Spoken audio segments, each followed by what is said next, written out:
দুনিয়াবি সব কাজ দাঁড়িয়ে করে, কিন্তু মসজিদে সালাত আদায় করতে গেলে চেয়ারে বসে আদায় করে, সালাত হবে কিনা? কি নোয়াখালী মানুষ সব ঘোষার না প্রশ্ন নিয়ে করে রে ভাই? ঠিক আছে, এর মধ্যে জানার জিনিসও আছে, কিন্তু সবই তো এই বেশিরভাগ ঘোষাঘুষির প্রশ্ন ভাই। দুনিয়ার সব কাজ দাঁড়ায় করে, বসে করে, গাছে উঠে সব করে, কিন্তু মসজিদে আসে চেয়ারটা টানে যদি বসে যায়, ফ্যাশন করার জন্য যদি এরকম করে, হাসা হাসা যদি তার অসুখ না থাকে, সত্যি সত্যি যদি অসুখ না থাকে, তাহলে তার এ নামাজ হবে হবে না। এটা নামাজের নামে তামাশা। আরে ভাই, নামাজ তো আল্লাহর গোলামি করতে আসা, গোলামি করতে এসে আবার কেউ বাকাওয়াতি করে, অহংকার করে, এটা কেমন জাহেল। গোলাম চেয়ারে বসে দেখাতেছেন আমি বড় গোলাম, যত বড় গোলাম তত লম্বা সেজদা করে। আপনি বরং ছোট গোলাম প্রমাণ করতেছেন যদি আপনার ওজর না থাকে।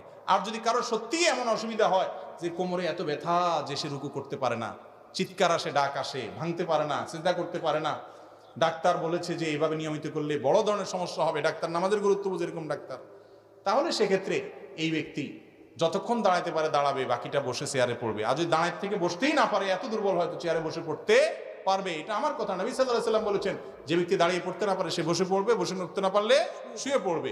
একজন অসুস্থ সাহাবীকে তিনি নির্দেশনা দিয়েছেন, এই জন্য সে পড়তে হবে। যদি তার দাঁড়ানোর ক্ষমতা না থাকে, সেটা চেয়ারে বসলো আর নিচে পড়লো, বসেই পড়লো, ইশারায় পড়লো, এটা জায়েজ আছে। কিন্তু একটু কোমর ব্যথা, আজকে শরীরটা ভালো লাগে না, একটু কষ্ট মনে হচ্ছে, আইসা চেয়ার টান দিয়া একটু বৈশা ভাব ধরে নামাজ শুরু করলাম, এই নামাজ হবে না, খবরদার।